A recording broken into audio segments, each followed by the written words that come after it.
Жалпыга салам. Жылдыз Тайм YouTube каналынын катталуучулары жана көрүүчүлөрү, бүгүн Манас кинотеатрында Жагын кошуна тасмасынын жабык көрсөтүүсү болуп башталганы турат. Буюрса жабык көрсөтүүгө кимдер келди жана ошондой эле тасма кандай болду, кыскача силерге репортаж кылып беребиз. Биз менен бирге болуңуздар. Сіздерге да өкілет ол береміз, сіздерге да өкілет ол береміз. Сен бұларды ұятып қыламын деп авторитетімді көтеріп қойдың ғой? Келе со, қайсарыңа қонақтар тозойды одасың? Режимат етпелі оғачы Жамил.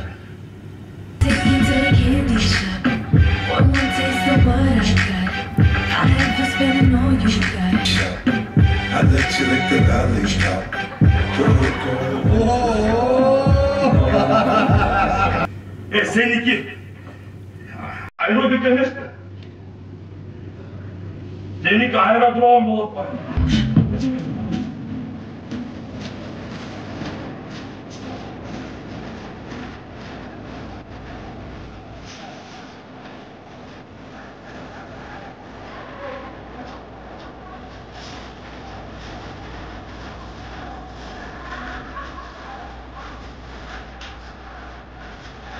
Сіздер тынчырықты одасыңар ғой?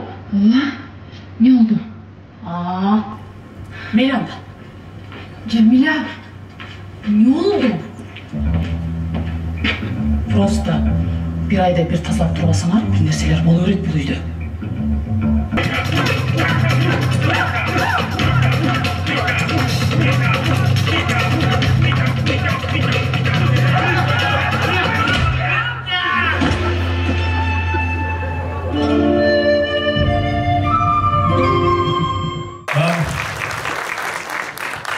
Barınızlarda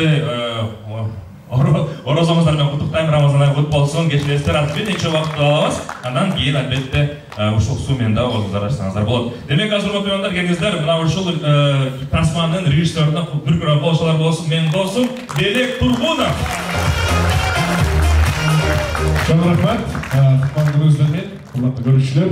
Ruhsat bolsa, uşul tasmanın жаратканына себеп болгон ушул командаға бир голчалар жаңырсын, анан ушул команда Бегимай Турузбекова комедия жанрында куттуу актер келбедейсиз, голчалар. Чоң рахмат. Жана ушул эле башка кармандарында Мери Алтынай Эмилбекова. Чоң рахмат. Айымдардын составынан Зульфия Жеке голчалар Кара чачтын образын жарап берди. Жана башка кармандар бул Эрбек Талайбеков жана Нурсултан Курсаналиі уулу голчалар болсун. Эки кошуна. Жана биздин кичинекей актерлорго голчалар жаңырсын. Бир чоң гана бир кичинекей актерга. Чоң кичинекей актерга. Карап турган биздин экинчи режиссер Гүлнар Эшалиева голчалар. Биздин команда дирижеру десек жаңылбайбыз. Ошондой эле оператор-постановщик Жакып Токтомушев экинчи проекти болду. Катыраак кол чаап коюңуздар, жакшы проекттерди жаратат дейсиңиз. Ошондой эле административный группадан Альберт Колчалар, художник-постановщик Бектур Кустанбек уулу Колчалар, анын ассистенти Эрнис Колчалар, жана биздин опер группада Асылбек оператор дромадык болот.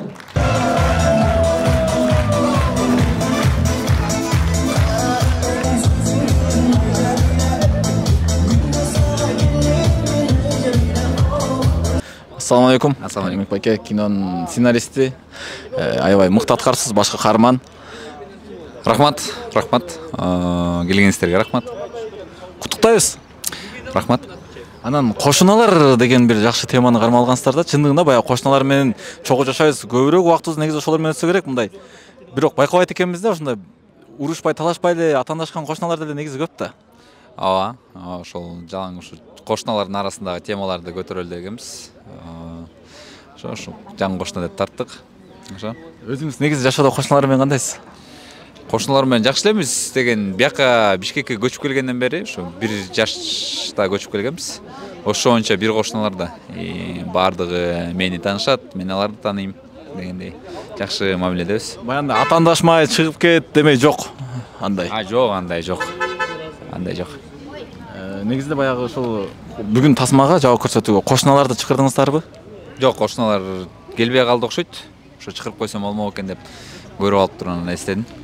Негизи жалпы кыргызстандык кошуналарыңыздар менен баягы группаңыздар барбы? Ошол группадан чалыштырып келип көрө турган тасма экен. Чындыгында бир тарбиялык жагы да бар. Албетте сөзсүз түрдө Эрмек байкелер катышкандан кийин сиздерди күлдүрө турган комедиялык жагы да бар. Сиздерге болсо чоң рахмат чыгармачылык ийгилик. Ошо кыргыз элим келиңиздер. Жаңы кошуна деген кинокомедия келип көрүп кетиңиздер. Чоң рахмат. Алтынай, мен кечирим сураганы келдим. Сага. Алтынай, үйгө кайра келгилечи. Мен баарын оңдоп коем. DVD сатабыз. Анан эч ким жашабаган жерден барып үй алабыз. Арман, сен дагы деле түшүнбөй атасың. Проблема мо жаныңыздагы ушуларда эмес. Проблема сенде болуп атпайбы? Ассаламу алейкум, кандайсыз? Учураша алайлы. Хайп шоу аябай жарып аткан кезде азыр Актан байкелердин актуалдуу болуп. Анан баягы кошуналар тасмасы бар болчу. Ошонун окшош болсо керек деп ойлогом, негизи темасын коюлгандан кийин. Бирок такыр экөө эки башка экен. Тасма жактыбы байке? Албетте. Салымыңыздар барбы? Жок. Жөн гана көрүүчү катары. Эми салымыбыз деген реклама кылып берсек, Инстаграмга чыгарып берсек, анан булар сураган жардамды берсек, ошол да салым. Кошуналарыңыз менен негизи жашоодо кандайсыз? Жакшы элемин, аябай сонун. Негизи бизде баягы Кыргызда ошондой салт бар го, кошуналар менен урушпай, талашпай туруп эле варатасын алмаштырса, варатасын алмаштырып, машинесин алмаштырса, машинесин алмаштырып, барбы ушундай фактический немелер сиздерде? Жок. Андай жок. Биз анткени кабат үйлөрдө жашайбыз, ал билинбейт деле, көрүнбөйт деле да. Кес-кесте лифттерден жолугуп калбасак. Мындай учурлар болсо жана жер тыгында жашагандарга көрүнөт да. Короого чыгып анан карагандар. Биздики эми кабат үйлөрдө билинбейт ал деле. Бирок кошуналар менен жакшы мамиледебиз. Ораза кармадыңызбы? Албетте. Оразаңыз кабыл болсун анда. Ассаламу алейкум. Алейкум ассалам. Кандайсыз? Ден соолуктарыңыз жакшыбы? Кудайга шүгүр жакшы. Тасмада кошуналардын бири, баш каармандардын бири жана ошондой эле тасманын продюсери экенсиз байкем, Ооба, ушундай болуп калды. Полный акчаны өзүңүз сарптадыңыз. Эми тияктардан бирдемке кылып, ооба, меники деп коерейинчи. Тасмада образыңызды жеткире аткарыпсыз? Аябай сонун. Окшоштубу? Конечно. Эми Негизи баягы бизде бар го ушундай адамдар. ушундай адамдар барбы, көрдүңөрбү эле? Негизи бар. Койгулачы. Негизи бар, бирок Сумасшедшийраак кичине, Жок, сумасшедший дебейм, просто ал ичи тар ушундай негизи бир болот го, болот. Ушундай болот да негизи. Ооба, бар. Бирок мындай байкалтпаганга аракет кылат да. Ооба, ушундай. Негизи бул Митячы, Митя. Мындай чын эле мындай кири жок да. Бели бирок тар. Енел эмес. Мындай өзү жакшы адамга мындай зыян алып келбейт, бирок случайно алып келип калышы мүмкүн. Ушундай. Но өзү каалабаган учурда зыян алып келип калат го дейм. Ооба, өзү да каалабаган учурда, бирок кичине ойлонбой иш кылат да, ушунусу бар. Мен бирок ушу Митяны жакшы көрөм. Негизи жашоодо кандайсыз? Митябы же? Жашоодо Митя элемин. Негизи мен досторум, мен ушу Эрмек, Белек үчөөбүз мени Митя деп коюшат. Университетте бирге окуганбыз да. Анан алар баары мени Миткун Чакрабортчу окшоштуруп, индусторго окшоштуруп Митя деп коюшкан да. Анан ошол бойдон Митя болуп калгам. Анан бунун персонажы ушул менден алынган. Тасма эмнеден улам келип ушундай жаңы кошуна деп тартабыз деп келип калды? Канча убакытта тартылды? Өзү негизи бул идея канча уже жарым жылдан бери эмес, жарым жылдан ашып келатат. Сценарийди өлө көп жаздык. Где-то 2-3 айдай убакыт короттук, кадимкидей эле. Анан эмеге болсо, съемкага болсо, жакшы даярданып, съемканы биз где-то 2 жуманын ичинде тартып койдук. Съемканы тартып атып, параллельно монтаж болуп аткан да. Анан ошол себептен болсо биз кыска мөөнөттө эле, кыска убакытта эле сонун кылып кинону чыгарып койдук. Негизи жашоодо кошуналар менен кандайсыз? Митясызбы? Жок, кошуналар менен мен алыскы туугандан жакын тууган артык дейт го, ошондуктан бул атамдан калган дагы тарбия ушу кошуналар менен мындай эң мыкты мамиледе болгонго аракет кылабыз да. Эгерде Митя ким болду экен, Митя эмне болду экен деп аткан болсоңуздар, сөзсүз түрдө жаңы кошуна тасмасына келип көрүңүздөр, көрсөңүздөр, түшүнөсүздөр. Бул жакта баса белгилей кетчү нерсе жана кошуналар группаңыздар менен биригип келип көрсөңүздөр аябай сонун болмок. Кандай дедиңиз? Квартальныйларга обращение, квартальныйлар. Келгиле, кошуналарды чогултуп алып. Кошуналар жалпыңыздар келип көрсөңүздөр аябай маанилүү, таасирдүү болот деп ишенем. Чоң рахмат байке. Баарыңыздар чакырабыз. Рахмат. Kaptan! Ne yaptın? Ne bu öyle gençsinlere gel. Gözümden saklan, saklan, ölümü.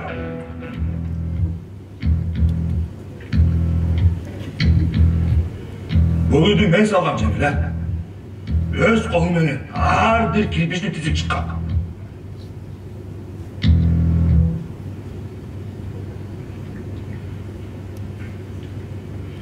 Ben hiç kaçan hiç çaka gitmeyim. Bu uydun hazayını benmin de canım. Sen kanda ölüyorsun.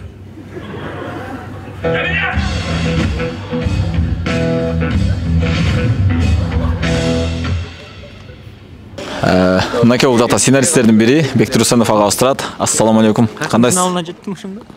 Финалисттердин бири дейсизби? О, сценаристтердин. Сценаристтер.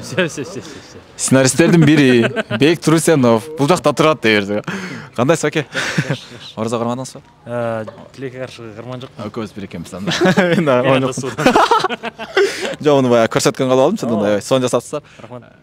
Сценарист катары айтсаңыз, канча күндө жазылып битти сценарий? Где-то 2 ай болуш керек. Плотно. Анан баягы кошуналар темасында сценарийиңиз аябай көп да. Кошуналар менен кандайсыз негизи? Өзүм жашоомдобу? Жашоомдо жакшы эле буюрса. Ошондой эле. Өзүм менин жашоодо кошуналар көп болду аябай. Бирөөсү Митя, бирөөсү Арман. Бул кошуналар мененби? Жок, мындай кошуна мен айта берем, сценарийни жазып бүткөндөн кийин кинону көрүп атканда, ушундай Митяда болгон кошунам болсо мен коркмокмун депчи. Мен скорыйга чалып, тиги милицияга чалып ушундай кошунаны психбольницага кетириш керек окшойт деп, анткени мындай кошуналар болбой эле койсо экен. Анан жана айтып коелу, пошлый тамашалардын бардыгы сиздин актерский кеңеште. Тит дегендердин. Жок, ал андай эмес. Андай тамашанын бирөөсүн дагы мен жазган эмесмин. Анын баарын Белек Тургунов жазган. Да? Ушулар жазган, бизде жок да, билесиңер да. 50-чи кварталда жок да бизде. Бүттү болор. Тит дегендер барын да ошол жак. Жанагы Чайки Зайкин жазган бала ошонун баарын жазып чыккан. Пипил дегендин баарын ошол жазган. Тасмай сон болуптур. Бардык кошуналарга сунуштайбыз. Келип группаңыздар менен көрүп кетсеңиздер, өтчү тема экен негизи. WhatsApp'тагы кошуналар деген группаңарга жиберип чогуу келип кеткиле да көрүп. Негизи кошуналар бүгүн чакырылдыбы закрытый показга? Жок, мен эме да башка жерде дагы жашап атам да, параллельночи, эки жерде. Эки жерде кошуналсызбы азыр? Эки жерде кошунамын да, ошон үчүн тааныша электим жаңы кошуналар менен. Чыгармачылык ийгилик. Токтоңуздар. Чоң рахмат. Чоң рахмат. Жаңы кошуна тасмасында Армандын келинчеги Алтынай Эмилбекова, саламатсызбы? Саламатсызбы. Ораза кармадыңызбы? Ооба, сөзсүз түрдө быйыл буюрса 14-жыл. Кармаган. 14-жыл токтотпой кармап келатасызбы? Оразаңыз кабыл болсун. Үй бүлөсү кармайбыз, все равно ырыскы, ынтымакта, биримдикте болот дейм. Алтынай жанан тасмаларда дайыма эле баягы байдын аялдарындай жеткир аткарасыз да. Негизи эле ушул баягы сизге кыйынчылык туудурбайбы? Негизи бул роль кичине айырмаланып турат го дейм, анткени бул тасмада мен бирөөнүн аял болуп, эненин ролун аткардым. Өзгөчө сон сезимдер, баягы мен ойлойм да, роль жарашса, мүмкүн ошол нерсеге даяр болуп калчудай сезилди да. Негизи эле баягы бүгүн кошуналар менен келдиңизби? Жок, бүгүн кошуналар эмес, бүгүн жакын досторум менен, ата-энем менен келдим. Анан жер үйдө турасыздарбы же квартирадабы? Жер үйдө турабыз, көп болду уже 25 жыл, бирок ушул жылы мен ойлойм да, все равно комфортко, может, квартирага көчөйүн деген ой бар. Неге эме келип калдыбы? Кошуналардан Арман байке окшогон бирөө келип калдыбы же берки ким эле? Негизи жашоодо кошуналардан кандайсыздар? Кошуналар менен жакшыбыз, өзгөчө.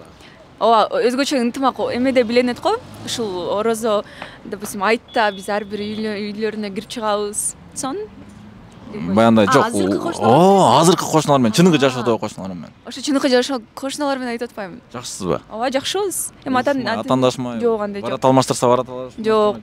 Биздин көчөдө жалаң мындай уже баягы өмүр бою шаарда жашаган адамдар, ошон үчүн акча маселеси болсо башка маселе тудурбайт да.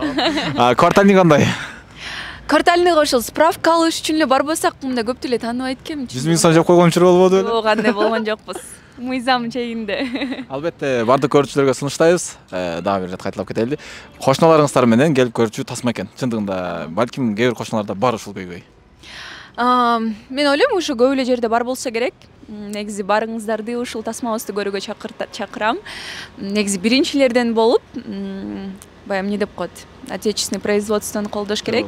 Ооба. И анан ар бириңер өзүңөрдүн сыныңарды айтасыңарбы же мактоолоруңарды айтасыңарбы, ал уже силердин. Анан эки эле жумада тартылып бүтүп калды дейт, ошол үчүнбү съемка 2 жума эле болду? Мен ушу съемочный күнүм 9 күн болду. Бирок 9 күн болгону менен таңкы 5те баштайсың да түнкү 2де бүтөсүң да. Биз баягы күнүмдүк гонорар алабыз да, ошон үчүн ошол бир күнгө бүт сценалардын баарын тыкканга аракет кылышты да. Негизи бирок көп күнгө чоюлса керек деп ойлойм да. Биз просто ушуну оперативно тарттык. Сыр болбосо Алтынай Эмилбекованын бир күндүк гонорары канча гонорары? Жок, сыр деле эмес. Бир күндүк гонорар 5000 сом болду. Негизи ушундай бааны айтканда деле уялат экенсиң, анткени профессионалдуу актёрдон андан ылдый алышат экен да. Эми биз кичине медиа поддержка кылыш үчүн, может, биздин гонорарыбыз түшүрүлгөн жок дейм да. Сон, эгерде Алтынай Эмилбекованын тарткыңыздар келе турган болсо, бир күндүк гонорары 5000 сом, бир күнгө бардык эпизод тыгып салыш керек, бирок жетишиш керек тартып. Чоң рахмат, чыгармачылык ийгилик. Дагы да болсо тасмалардан көрүп жүрө берели. Аябай мыкты аткарасыз, өзүңүздүн образыңызды ушу режиссерлор билбейм, атайлап чакырабы, даярдап же сиздин образыңызды ылайыктап берет негизи элечи. Булар баягы медиа поддержка үчүн чакырса керек, анан ушул уже в процессе, может быть, кичине анча-мунча талантың ачылат да. Чоң рахмат, саламатта болуңуздар. Кечеге жүрөктү түшүрүп, мындай аргандай үндөр чыгып атты. Кандай? Мындай. Уа! деген үндөр. Атына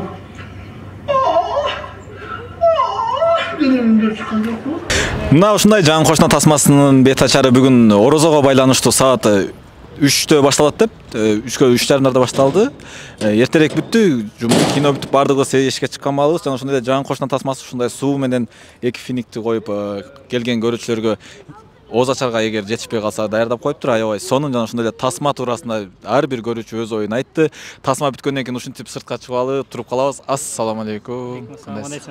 Көрдүңүзбү жаңы кошуна тасмасын? Ооба, көрдүк буюрса. Жакшы, мындай башкача юмор менен тартылыптыр. Элдерге сунуштайбыз, келип күлүп көрүп кеткиле. Ошо? Эме кылбайлыбы? Элдерге эмес, жалпы кошуналарга сунуштабайлыбы? Кошуналар менен көрчү тасма экен негизи, ушундай кошуналар болсо эшитип алып келип көрүп кеткиле. Сизде барбы Митядай кошуна же Армандай кошуна? Мен чын айтсам, Бишкекте ушу кошуналарды тааныбайм деп кой. Ичинде жашаган жерлерде мисалы квартирант болсоң ошол экен да, бат эле көчүп кетесиң жака бияка. Эми үйдө деле болбойсуң да, мүмкүн азыр бойдок болгон үчүн көп мамиле аркы бир нерсе жок. Бирок айылдагы кошуналар менен мамилебиз жакшы. Бирок мындай эмес, сонун кошуналарыбыз бар. Баягы моюнга алганда эрдик дейт го. Мындай биринчи жолу жооп ушул болду да. Чындап кошуналарыңар тааныбайсыңар? Тааныбайм, чын айтканда, эми көрсөң деле мындай учурашып койсоң, саламатсыздарбы, там здрасте деп коюлушат, мындай эмне кыласың, башың оорубайт да, мындай жумушка кеттиң болду, ошол эле. Чын айтканда Бишкекте мындай кошунам деген нерсе жок, мындай. Кээде эле мындай райондон бир жерден там сториске жазып калсаң, ошол жакта жашагандар эле жазып калса, биздин райондо жашайт экенсиң деп каласыз эле, ошо. Анан этномедиадан концертти көрүп койгула, стендапты.